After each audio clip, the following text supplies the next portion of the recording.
व्यक्तिहरू त्यो भन्दा बढी छन् तिनीहरूको बारेमा पनि मैले बोलेको छैन। कति मानिसहरूको रोजीरोटी चलेको थियो त्यहाँबाट त्यो बारे म डेटा कलेक्सन गर्दैछु, अहिलेसम्म बोलेको छैन, तर समय आएपछि बिस्तारो त्यो कुरा पनि म खुलाउने छु, कलेक्सन गर्दैछु अहिले डेटा। ती दुईटा भिडियोको प्रश्न सन्देश थियो र प्रश्न पनि थियो।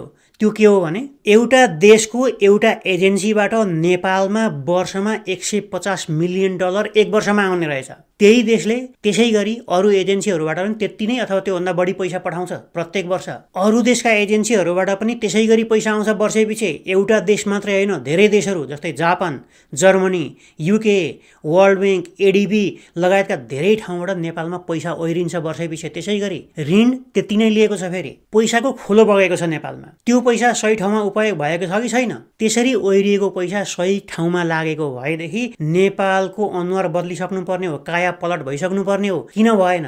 त्यो पैसाले देश विकास भयो कि त्यो पैसाले एनजिओ र आइएनजिओ कर्मीहरू मात्रै मोटाए, उनीहरूको मात्रै घर बन्यो? त्यति प्रश्न सोधेको थिएँ मैले त्यहाँभित्र त्यो भिडियोहरूमा। त्यो पनि प्रमाण देखाउँदै सोधेको थिएँ। यी दुई भिडियोहरू पछाडि नेपालमा अर्को एउटा तरङ्ग आयो। आगो बलेको छ अहिले। विशेष गरी एनजिओबाट पैसा खाने मान्छेहरूको मुटुमा आगो बलेको छ। केही मानिसहरू मेरो विरुद्धमा भिडियो नै बनाएर सामाजिक सञ्जालमा पोस्ट गरेर मलाई दक्षिणपन्थी, भ्रम फैलाउने, ट्रम्पको सपोर्टर भन्दै विभिन्न आरोप लगाउँदैछन्। हिजोसम्म खुरुखुरु प्रश्न नै नसोधी आउने गरेको पैसा अचानक अमेरिका सरकारले रोकिदिएको छ। मेरो प्रष्ट धारणा छ यो बारेमा। मान्छे सिङ्गै खराब हुँदैन। साधारणतया उसले गरेका केही कामहरू खराब हुन्छन्, केही कामहरू राम्रा हुन्छन्। राम्रो छ भने त्यसको तारिफ गर्ने, नराम्रो छ भने त्यसको विरोध गर्ने, त्यति हो कुरा। ट्रम्प अतिवादी छन्, अरूलाई होच्याएर बोल्छन्, बुली गर्छन्, रङ्गभेदी सोचाइ छ, खराब पक्ष प्रशस्त छन्। अहिले उनले गरेका धेरै कामहरू त्यसमा मेरो पनि विमति छ। त्यसको विरोध म र हामी अमेरिकामा बस्ने नेपाली समुदायले गरिरहेका छौँ, माइनोरिटी ग्रुपहरूले गरिरहेका छौँ, बारबार गरिरहनेछौँ, अझै पनि गरिरहन्छौँ। तर योभन्दा अगाडि भएको विदेशी फन्डिङ गलत थियो,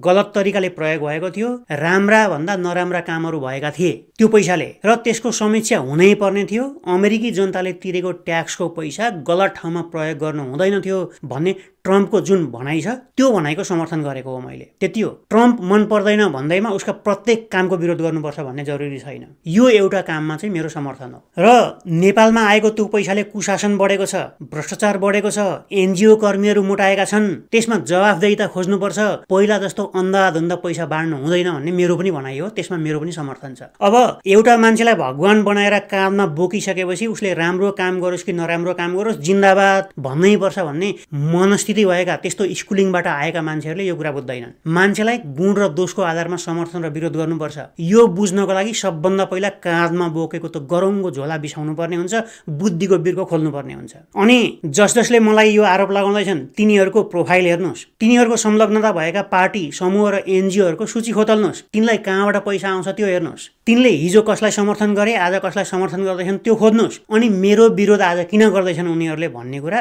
त्यहीँबाट थाहा पाइन्छ। मैले बोलिराख्नु पर्दैन। एक दुईजनाको त मैले खोजेर हेरेको पनि थिएँ। रिटायर भइसकेका मान्छेहरू एकैपटक 10 देखि 15वटा एनजिओमा अहिले पनि संलग्न रहेछन्। अनि मैले निकालेको भिडियोले तिनीहरूको मुटुमा आगो नलागेदेखि के हुन्छ? त्यसैले मैले बारम्बार भन्ने गरेको छु, नेताले देश बिगारे भन्छौँ हामी, नेताहरूलाई मात्रै गाली गर्छौँ, तर त्यत्तिकै दोषी ती नेतालाई समर्थन गर्ने, तिनका करतुतहरू लुकाउन सहयोग गर्ने, त्यो विरुद्ध जसले बोल्छ त्यसको विरुद्धमा जाइ लाग्ने, विदेशीको डलर खाएर आफ्नो डम्फु बजाउने एलिट अभियन्ताहरू र पत्रकारको खोल भएका अपत्रकारहरू, त्यो नेताहरूभन्दा कम दोषी छैनन्। देश विदेशीले आएर बिगारिदिएको होइन, यिनै देशभित्रै भएका मानिसहरूले बिगारेका हुन्। देश फन्ड दिएको थियो अमेरिकाले, अहिले रोकेको छ अमेरिकाले। फन्ड खान्थे यिनीहरू, त्यही फन्डले चल्थे यिनीहरू, अहिले त्यो बन्द भएको छ। मैले अमेरिकी सरकारले कम्तीमा एउटा चाहिँ राम्रो काम गर्यो है भनेर बोल्दाखेरि मेरो विरुद्धमा एक भएका छन् उनीहरू। भ्रष्टाचार निर्मूल गर्ने काममा उनीहरू एक हुँदैनन्, व्यतिथिका विरुद्धमा एक हुँदैनन्, त्यसमा स्याबास दिँदैनन्।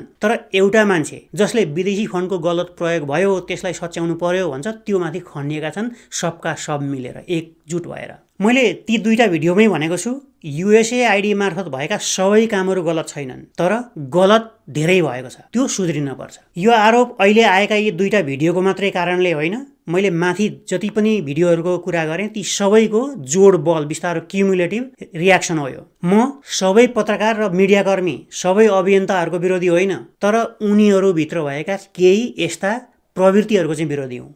मलाई पत्रकारिताको लिमिट सिकाउनेहरूको टाइटल र थम्बनेल हेर्नुहोस् एकपटक गएर। मैले रिफरेन्स दिएका न्युजहरू गलत छन् भन्दै उनीहरूले राखेका न्युजका रिफरेन्सहरू हेर्नुहोस्, आफै थाहा पाउनुहुन्छ। एक्सट्रिमिस्ट यताको होस् कि उताको होस्, दुवै गलत हुन्।